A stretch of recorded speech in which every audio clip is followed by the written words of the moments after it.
Վերջին օրերին հատկապես ավելացել է խարդախության մի նոր ձև, երբ սոցիալական հարթակներում, հիմնականում Տելեգրամում եւ Ֆեյսբուքում օգտատերերը ստանում են ձայնային կամ տեսազանգեր իրենց ծանոթների անուններից։ Հաղորդագրության բովանդակությունը սովորաբար մեկն է՝ շտապ գումար է պետք, բայց իրականում այդ զանգի կամ ձայնի հետևում ոչ թե ընկերն է, այլ արհեստական բանականությունով գեներացված խարդախը։ Հարգելի քաղաքացիներ, երբ համացանցային տիրույթում նույնիսկ ձեզ շատ մտերիմ մարդն է նման հաղորդագրությունների միջոցով գումար խնդրում, անմիջապես ստուգեք, կապ հաստատեք նրա հետ, համոզվեք, որ իսկապես նա է։ Այսօր արհեստական բանականությունն այնքան է հզորացել, որ արդեն շատ դժվար է տարբերակել խոսողը իրականում արհեստական բանականության միջոցով գեներացված պատկեր է, թե իրական մարդ։ Դա նորություն չէ, իրականում, եւ Telegram-ից բացի նաեւ այլ հարթակներում է նմանատիպ հանցագործություններ իրականացվում, նույն Facebook-ում, Instagram-ում, Vkontakte-ում եւ այլ տեսակի սոցիալական հարթակներում նմանատիպ տեսանյութեր են պատրաստում արհեստական բանականությամբ եւ մարդկանց գցում են մոլորության մեջ։ Նմանատիպ խարդախությունները հիմնականում տարածվում են հայտնի մարդու դեմքով, նրա անուն ազգանունով։ Նմանատիպ դեպքերում մասնագետները խորհուրդ են տալիս նախ ստուգել տվյալ անձի պաշտոնական էջը։ Հիմնականում հենց այս ստեղծված վստահության ֆոնի վրա էլ կառուցվում է խարդախության մեխանիզմը։ Իրականում նմանատիպ հանցագործությունների դեմ պայքարը մի քիչ բարդ է,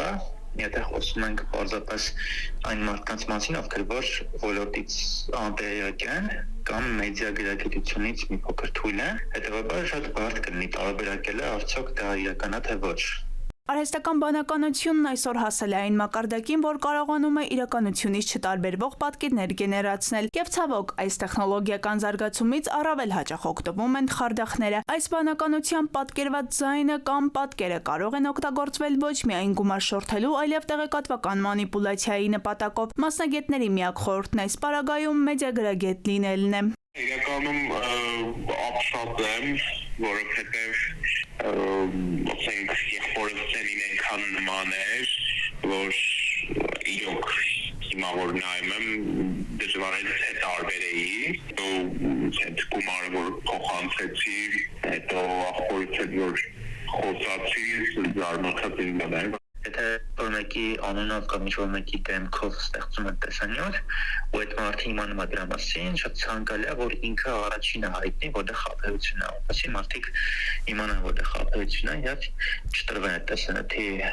կողմից ցած հոգեբանական ազդեցությանը։ Սրանք ակնհայտ կիբերհանցագործություններ, դրամաշորթություններ են, եւ թվային խարդախության դեմ ամենաարդյունավետ զենքը մեդիագրագիտությունն ու զգոնությունն է։ Պնդում են մասնագետները, ասում են, եթե տեղեկացված ես, պաշտպանված ես։ Հասմիկ Անտոնյան, ժամը լրատվականի համար։